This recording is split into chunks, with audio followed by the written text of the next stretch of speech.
Venga. Proceso. Bueno, les voy a presentar aquí, les voy a platicar un poco sobre el proceso de revisión de un artículo científico.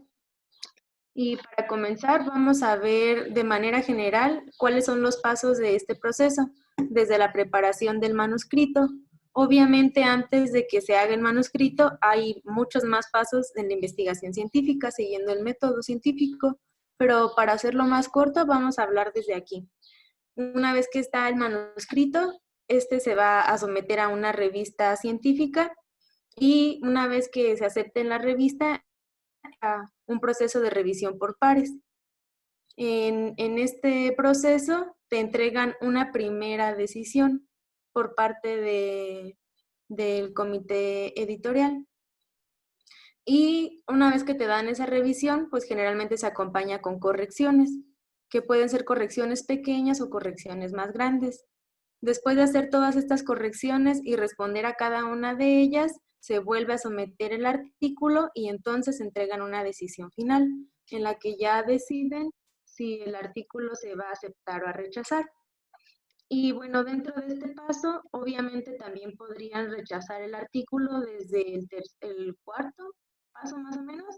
En la primera decisión te podrían decir que pues no está listo o no cumple con los criterios que ellos establecen en su revista, o sea, no es apropiado para esa revista, que busques otra. Y de hecho, te lo pueden decir desde que lo sometes, desde el principio. Y si esto llega a suceder, entonces es bueno volver a revisar el escrito. Muchas veces ya te dan correcciones que tú puedes utilizar para no empezar desde cero. Ya tienes algo con qué trabajar para mejorar el documento y entonces volver a buscar otra revista para someterlo. Y bien, entonces en el primer paso buscas la revista que tenga un enfoque acorde a tu investigación. Y aquí, por ejemplo, el doctor nos comenta que la revista ya la seleccionaste porque está en las referencias.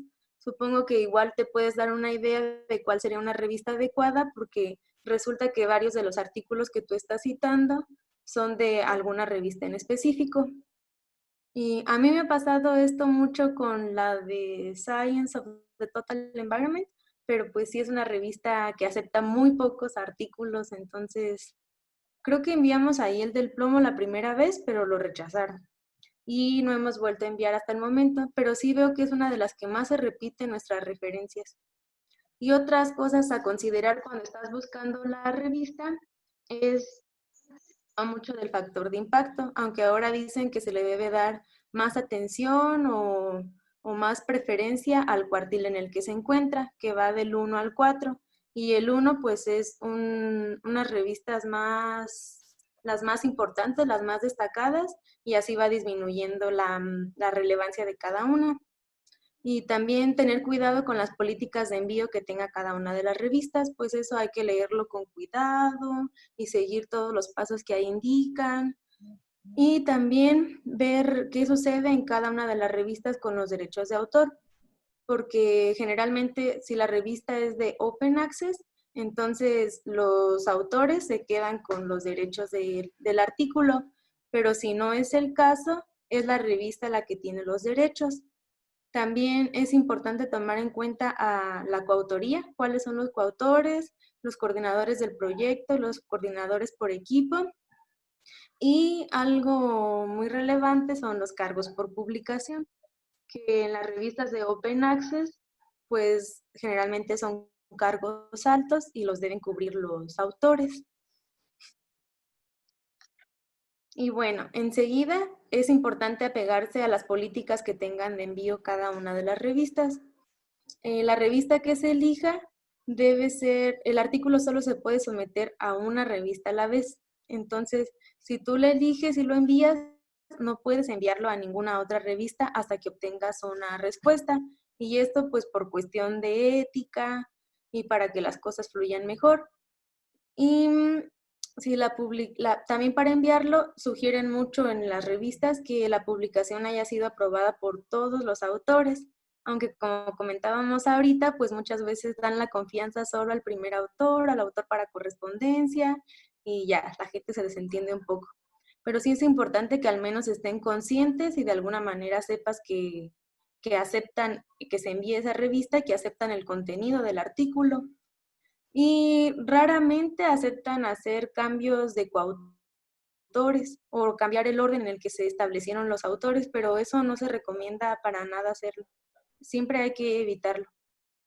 Y bueno, pues una vez que se manda a la revista, debe tener la estructura y cumplir con todos los lineamientos que ellos proponen, y entonces se verifica la originalidad del artículo y también se busca que no haya plagios, que para eso ya hay muchos programas y muchas ayudas en internet para que ellos puedan saber que no se está copiando la información que ahí se presenta. Después pasa a una evaluación editorial, que ellos primero revisan si más o menos el artículo cumple con le llaman ayudas y el enfoque de la revista. Y, y si es así, entonces lo envían a que se revise por pares con otros expertos sobre el tema. Y bueno, aquí cabe hacer un paréntesis porque hay otros consejos que dan justamente en este paso cuando se va a enviar el artículo. Y el primero de los consejos es importante no apresurarse a someter el artículo, porque una primera versión que no esté bien pulida, que sea una mala versión, genera mucho desánimo.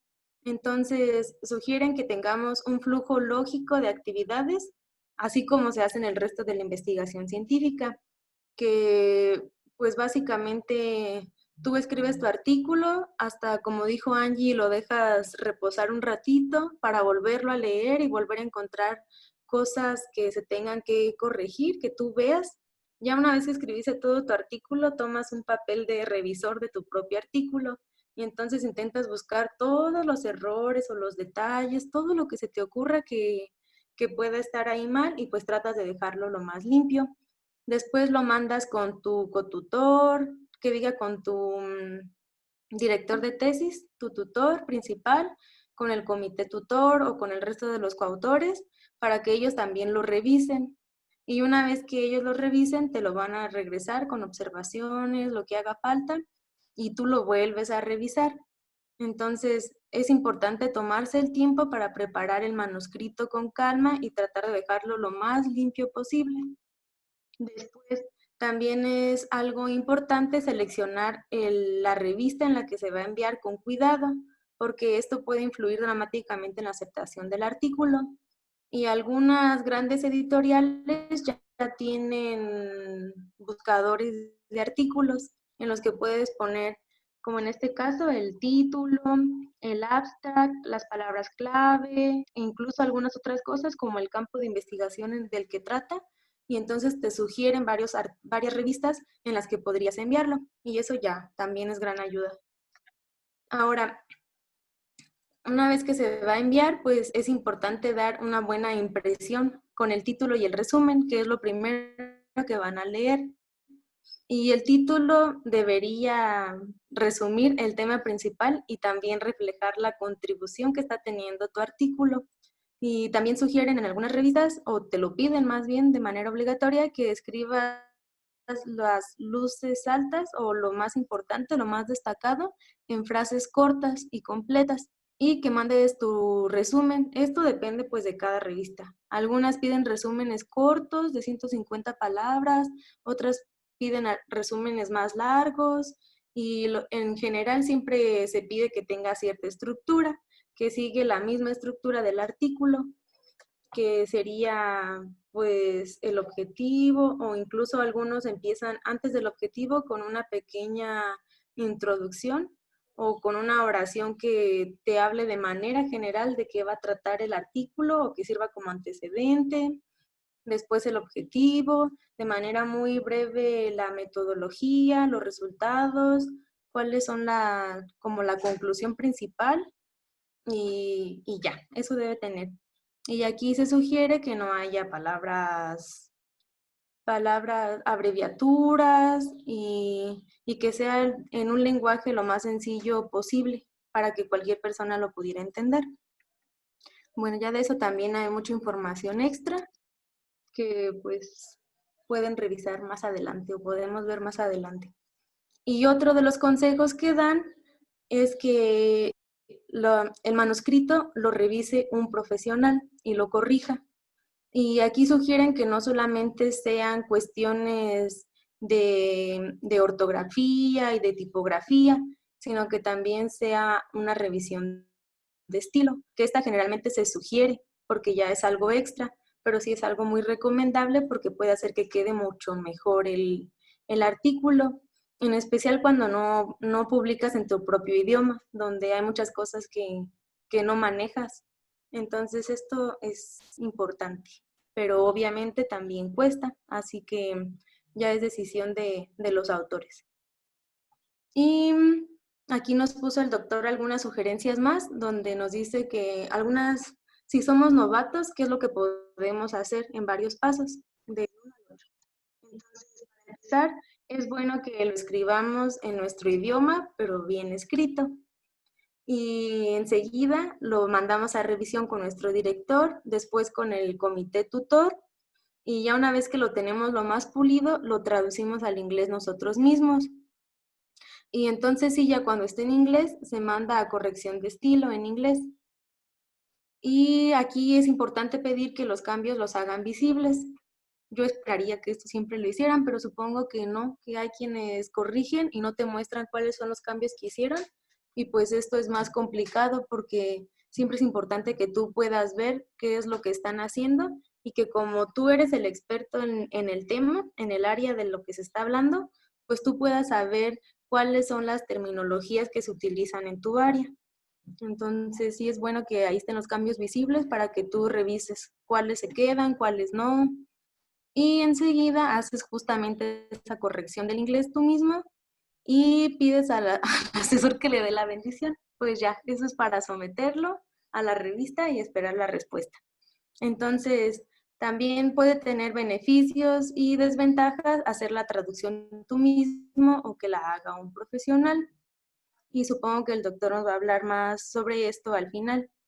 Y por un lado, pues cuando la hace, la primera traducción, cuando la hace un profesional, pues sí esperas que quede algo bien escrito en inglés. Y la desventaja, yo pienso que sería que justamente si el traductor no sabe de tu área, va a haber muchas cosas que no vayan acorde con la literatura científica de tu área. Entonces, pues con eso tú debes tener cuidado y checarlo con detalle. Ahora, si tú haces la traducción tú mismo, puedes revisar todas esas cositas y hacer que vaya más pulido en ese sentido, pero obviamente como no es nuestro primer idioma, pues vamos a cometer muchos errores. Así que esa sería una desventaja. Y por otro lado, también el precio, lo que vas a invertir si lo hace un profesional desde el inicio, porque la revisión del idioma al final siempre te la van a pedir. Esa siempre se tendrá que pagar ya por alguien nativo y de preferencia que sea profesional en la edición. Por ejemplo, en el caso de la editorial del Sevier, rechazan entre el 30 y el 50% de los envíos antes incluso de que los puedan revisar por pares. Y esto se debe en gran medida a que los encuentran mal escritos y pues ya no pasan a ningún proceso más, ¿no? Desde ahí los regresan. Bueno, después del paréntesis seguimos con el proceso que sería justamente la revisión por pares. Y aquí hay que ser pacientes porque la revisión por pares puede tomar tiempo.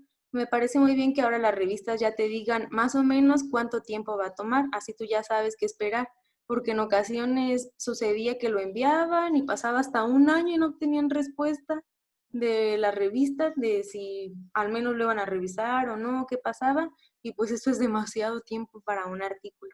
Pero bueno, ahora ya también puedes saber más o menos qué esperar y ser paciente de cualquier manera. Y enseguida, ya que llegan las correcciones, como les mencionaba al inicio, estas pueden ser menores o pueden ser correcciones mayores. Y aquí es importante darte el tiempo y atender y responder cuidadosamente todas las observaciones. A veces no te puedes dar muchísimo tiempo porque te dicen en 5 días, en 7 días, ya también depende de cada revista. Y pues en ese tiempo tienen que estar todas. Y bueno, pues también es importante que lo que ya se aprobó, lo que no te están diciendo que cambies, pues ya no le metas mano y ya se quede como está. Se supone que eso ya está bien porque ya ha sido revisado varias veces.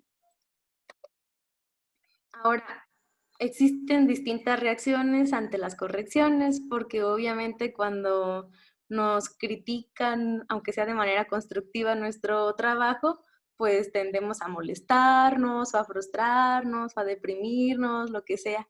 Y en este caso, eso es normal y está bien, pero hay que darse el tiempo para que esto se pase y enseguida retomarlo y empezar a hacer las correcciones. Y finalmente, si el artículo es aceptado, pues a celebrar. Y en este caso también es un momento importante para enviarlo con los coautores, cobrar lo que se haya invertido, ya sea la traducción, ya sean los gastos por la edición, la publicación. Y ya que están contentos, nos comenta el doctor que es mucho más fácil que acepten, ya entre el gusto y que ya está hecho, pues ya es más fácil que acepten. Pero si no, pues ya el autor para correspondencia corre con los gastos. Y también es algo muy importante que se agradezca el apoyo, el esfuerzo, la dedicación y todo para que el trabajo haya salido. Y en este caso también se puede pedir apoyo para otros proyectos, aprovechando que se tiene esta alegría y que están contentos por los frutos del trabajo, pueden emprender nuevos proyectos. Comenzar nuevas ideas, pero también identificar con quienes no se puede trabajar y mejor no volver a invitar a esos colaboradores, ya sea porque trabajan al mínimo o porque lo hacen muy mal. Ahora, ya una vez que se ha aceptado el artículo, van a enviar, incluso pueden mandar más correcciones, pero esto ya casi no sucede. Lo que sí es que mandan las galeras en las que te presentan el artículo ya terminado, ya hasta en el formato en el que se va a publicar, te lo mandan ahora en PDF y pues te toca a ti hacer la revisión detallada, con cuidado. Se supone que ya solo deben ser pequeños detalles y esta es la última oportunidad para dejar lo más limpio que se pueda el artículo, por eso hay que tomárselo con cuidado y hacerlo bien, porque al final quien hace la revisión de las galeras, pues generalmente es el autor para correspondencia o el primer autor, y esa persona es la responsable de la versión final que salga. Y bueno, pues aquí el doctor nos comenta que antes esto se hacía a mano, con reglas de estilo, ya ahorita nos contará más cómo era, y ahora lo que se hace es que te lo mandan en PDF o incluso online. Y bueno, aquí les resumo cuál es todo el proceso de revisión y todo lo que ya platicamos paso por paso. Ya lo pueden ustedes revisar o guardar si quieren la imagen para que lo tengan ahí con más calma. Y aquí están un par de ejemplos de unos artículos. Ese es el último que publicamos, el de la maestría, el primero que les muestro. Es el último de mi maestría que acaba de salir apenas antier o ayer. Y el otro es un artículo de Angie. Y pues bueno, ya cuando está publicado ves que todo ha valido la pena, todo el esfuerzo. Y aquí están las dos bibliografías de las que saqué principalmente la información.